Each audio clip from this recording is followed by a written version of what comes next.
Natalie Holzer ungkap kebohongan kekasih barunya.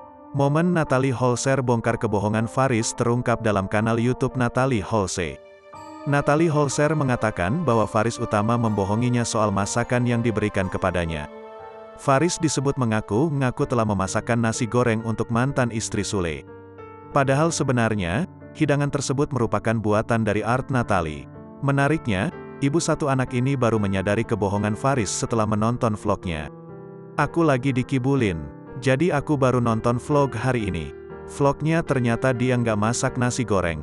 Ternyata yang masak itu Mbak, kata Natalie Holzer dikutip dari kanal YouTube-nya. Rabu, tanggal 30 November tahun 2022. Tak ingin dibilang bohong, Natalie Holzer kemudian memperlihatkan cuplikan vlognya saat Faris membohonginya.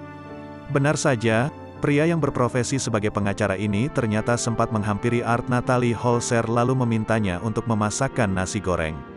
Minta tolong buatin nasi goreng, ya, tapi jangan bilang Mbak Devi yang masak, ya, kata Faris. Iya Pak, jawab Art Natalie.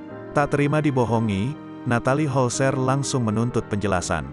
Kenapa sih bohongin aku gitu, tanya Natalie Holzer. Ditanya begitu, Faris mengaku nekat melakukannya karena tak bisa memasakkan pacarnya sepiring nasi goreng.